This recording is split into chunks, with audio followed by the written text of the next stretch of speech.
interroga todos os irmãos, a mãe e a parte paterna, a avó Delfina, o tio António e a sua mulher. Na primeira visita à casa da mãe de Alfredo, que vive em Sabadell, uns 50 quilómetros de Manresa, em direção ao sul, a senhora tem uma simpatia excessiva. Tem molduras com fotografias de todos os netos, menos dos desaparecidos. Insiste que veja todos os quartos da casa para confirmar que não tem ninguém escondido. Na segunda visita já aparecem fotos de Dolores e Isidra, mas atuais. Dizia que não sabia se estavam vivos ou mortos. Numa outra vez, diz que não os procurava porque lhe tinha ligado um homem a dizer que se os procurasse, desapareciam mais netos. O detetive pergunta sempre se vai a algum sítio depois. Ela diz que não, que fica em casa. Quando saía, esperava um momento fora e via a senhora a sair a correr. Seguia e via que entrava na casa do seu filho António, o que fazia que ele suspeitasse da família paterna dos miúdos. Era provável que estivesse envolvida neste desaparecimento. A relação entre a mãe Maria e a avó Delfina era muito próxima. Ligavam-se todos os dias, visitavam-se todas as semanas e o tio António ajudava monetariamente a família do seu irmão, quando ele já se encontrava de baixa, e manteve essa ajuda depois do seu falecimento. Tudo mudou radicalmente quando os meninos desaparecem. Nem chamadas, nem visitas. As transferências bancárias deixaram de existir e quando lhes fazem perguntas, vêem-se muito nervosos e com as palavras controladas. Em junho de 1993, a juíza, que leva o caso no momento, decide colocar escutas nos telefones da família Pires. Não é possível identificar nenhuma chamada suspeita e em janeiro de 1994 arquiva-se o caso. Apesar disso, com uma alteração da lei, o juiz responsável agora do caso ordena à polícia a seguir com a investigação e solicita entrevistar novamente a avó Delfina, o tio António, a tia Maria Luísa e o próprio detetive Oliver.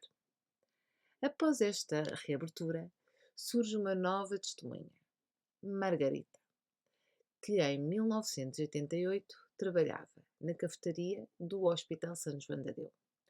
Dizia que via estes miúdos muitas vezes acompanhados por adultos, que seriam possivelmente seus familiares, e acreditava que pudessem estar com a família do pai. Recorda-se que tinha ouvido alguma dessas pessoas dizer que deviam estar com eles, já que a mãe não tinha possibilidades. Os meninos podiam querer ser alguém algum dia e aí não tinham condições. O detetive, dias mais tarde, decide visitar esta senhora, que lhe esclarece todas essas conversas. Na altura do internamento do Isidra, não, mas tinha sido antes, quando estava o pai internado. Aqui para nós, o pai não podia estar internado nesse hospital, porque era um hospital pediátrico. Mas pronto, isto ninguém se lembrou no momento. Entendeu que, pela forma de falar, existia algum frisson com a mãe dos miúdos. São-nos mostradas fotos de todos os familiares, a ver se pode reconhecer. E sim, identifica de imediato um homem, o irmão de Alfredo, que se chama Américo. Também reconhece António, o outro irmão, e de quem tem fortes suspeitas Oliver. O juiz ordena que a polícia se ponha em contacto com a Interpol França e a Interpol Portugal, os dois países onde acreditam estar os menores. Portugal porque é onde é a família do pai, e França porque vivem lá muitos parentes do pai. Entretanto, a Guarda Civil entrevista funcionários que trabalharam naquela noite. Muitas das pessoas era a primeira vez que eram ouvidas.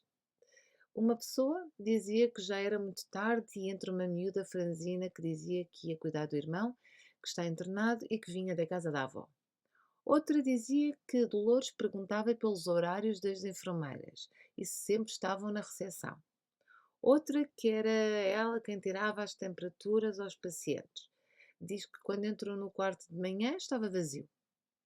Perguntou se tinha havido alguma alta voluntária E como não houve, informou a supervisora, que por sua vez, às 7h45, avisou a polícia municipal.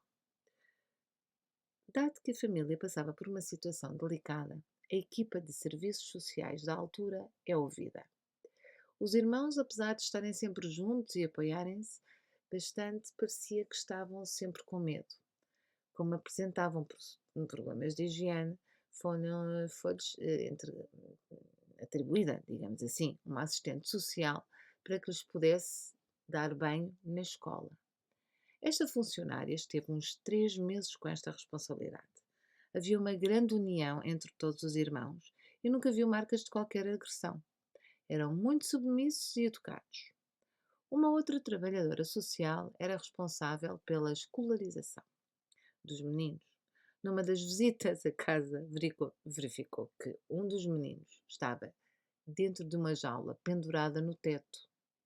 Entendeu que pudesse ser alguma forma de castigo e pôs em conhecimento dos moços, que iniciaram o processo de como anular a custódia dos filhos, algo que nunca se chegou a fazer. Estamos já em setembro de 95, 7 anos depois do desaparecimento dos irmãos Orite Pires. Manel Orite, de 24 anos, morre atropelado por um comboio em Vila Franca de Alpanandés. A versão da morte até hoje é que estava a caminhar ao longo da via com fones e não ouviu o barulho do comboio e foi colhido. Entre as suas coisas, a família encontra uma carta escrita por ele em 1990, quase 2 anos depois do desaparecimento dos irmãos e 5 antes de morrer. Espero que os meus irmãos apareçam. Primeiro, porque são meus irmãos. E segundo, para que a minha família, amigos e polícia vejam que nada tive a ver com o caso. Mas mesmo assim não acredito que apareçam, porque já passou muito tempo. Tinha escrito também que, quando voltassem os irmãos, iria se vingar de todas as pessoas que se puseram contra ele e que o acusaram. Parece que ele se sentia assediado por todas as pessoas que suspeitavam que ele tivesse algo a ver. Manel era gêmeo de Dolores e a polícia apoiava-se nesta ideia de que tinha de saber alguma coisa porque há sempre uma ligação entre gêmeos, etc, etc. Após declarações de colegas do pai, pessoal do hospital, familiares e sei lá mais o quê, o juiz considerou que não havia indícios nem pistas e arquiva-se o caso pela terceira vez. A família recorre e o juiz volta a abrir um ano mais tarde e em março de 1997 o detetive Oliver apresenta um novo relatório com novas informações. A Dolores, quando chegou ao hospital naquela noite, vinha da casa da avó Delfina em Sabadell. A avó era a única pessoa da família que sabia que o Isidra estava internado. Apesar de nunca o ter ido visitar, tinha perguntado várias vezes pelo número do quarto. O detetive acredita que a avó tenha dito à neta para ir buscar o Isidra e irem ter com familiares para que estivessem num sítio melhor.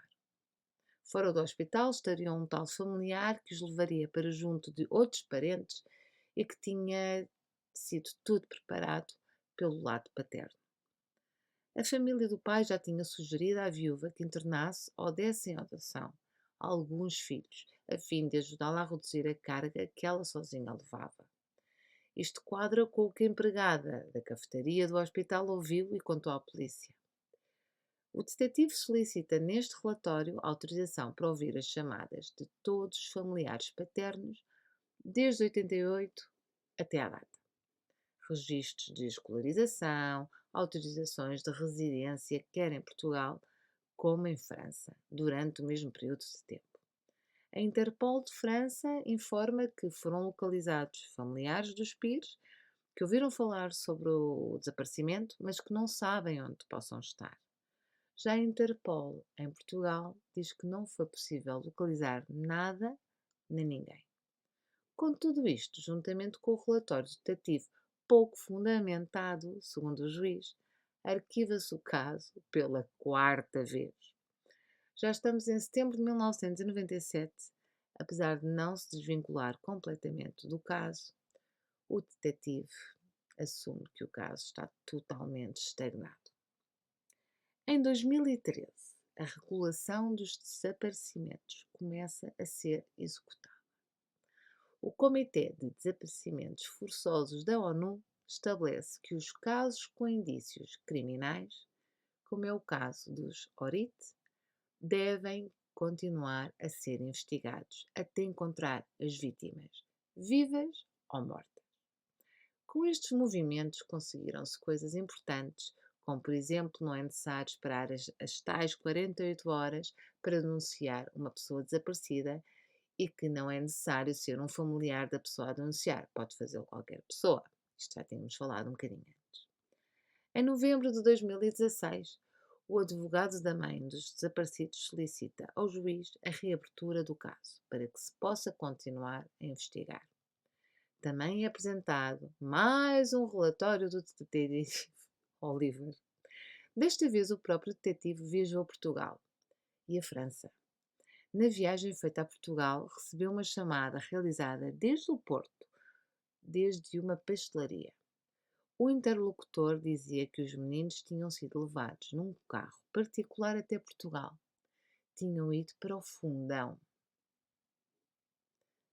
Tinham sido adotados e os seus nomes mudados. Encontravam-se bem de saúde e com a vida refeita. E que nunca seriam encontrados pelos nomes antigos. A única coisa que se mantinha em Portugal, não é, era a data de nascimento e a origem espanhola. Apesar de toda a informação exposta no tribunal, o caso não é reaberto. Até chegar à confirmação de alguma informação, os crimes, tanto de subtração de menores, que é o ISIDRA, como de abandono de lar familiar por menor, que é o caso de Dolores, estariam prescritos, segundo o Código Penal de 1973, vigente em 88. A isto adiciona-se o facto de ambos os menores, ao atingirem a maioridade, podiam ter vindo ter com a mãe e não fizeram. Que não tenham aparecido até agora? Claro que não, porque a partir do momento que o façam, estarão numa situação de ilegalidade. Que não se lembram do que se passou? Claro que se lembram. A questão é que, ao mesmo tempo, estariam a trair as pessoas que os ajudaram naquela altura. Uma das irmãs mais velhas e porta-voz da família decide criar um podcast para ajudar famílias na mesma situação. Ajuda que sentiu falta por parte das várias instituições. Tem o nome de Desaparecidos, mas Nunca Esquecidos. É um espaço onde se conversa com famílias de pessoas desaparecidas. Em 2019, para preparar o episódio da sua família, desloca-se à esquadra de polícia de Manresa para falar com o inspetor que foi o responsável pela investigação do caso. Informa-na que já tinha falecido, mas estando lá, vem à memória que os óculos da sua irmã Dolores nunca tinham sido devolvidos. Poucos dias depois, avisam-na e passam novamente na esquadra para os levantar. Encontravam-se precintados e com uma etiqueta com o nome de Dolores Orit Pires. Em 2020, acompanhada por um criminólogo, tenta novamente avançar sobre o caso e começam a fazer algumas investigações e análises. Os óculos que lhe foram entregues pela polícia pertenciam a uma coleção fabricada nos anos 80 e era um modelo usado por senhoras. Indicam ser de uma pessoa com um ponto nasal pronunciado porque não levava aqueles apoios laterais que normalmente existem. As lentes eram para utilizar de vez em quando e não para um uso diário, como por exemplo uns óculos para ler.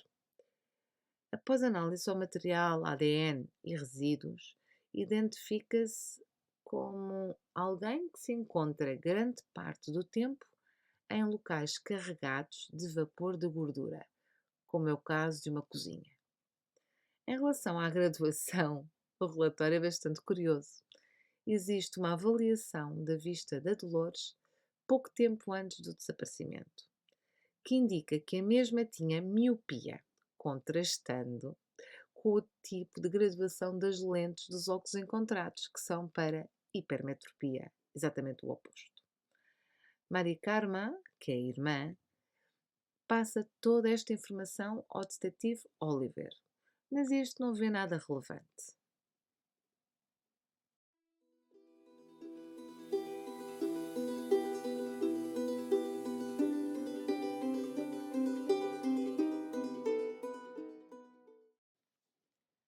Em janeiro de 2021, passa algo que faz com que a família mantenha a ideia que a responsabilidade do desaparecimento de Dolores e Isidra é do hospital. Num programa da Tele5, a SIC cá do sítio, fazem referência ao caso dos irmãos Ori e que, como sempre, deixam o telefone no caso de alguém que tenha assistido queira fornecer informações que possam ajudar no caso. Há sempre um bombardeio de chamadas que não levam a lado nenhum. Mas neste momento surge uma que é interessante. O homem que liga não fala em direto, mas sim com um dos colaboradores do programa. Diz que no dia em que se passou tudo, ele tinha 13 anos e estava no mesmo piso do hospital, porque acompanhava o seu irmão que estava com bronquite. Tinha visto os Zorito durante o dia, a brincar, né, no corredor, ou a andar, ou a falar. À noite estava numa salinha de espera perto do quarto quando ouviu chorar Isidra e Dolores gritar pela mãe. Aproxima-se e vê que um médico diz à rapariga para se sentar numa cadeira de rodas e pegar no seu irmão, ao colo. Passam ao seu lado, ele não diz nada, mas segue-os discretamente e vê que entram num montacargas e descem. Esta pessoa chama o elevador e também desce, sem que os outros o vejam. Tinham descido a uma subcave.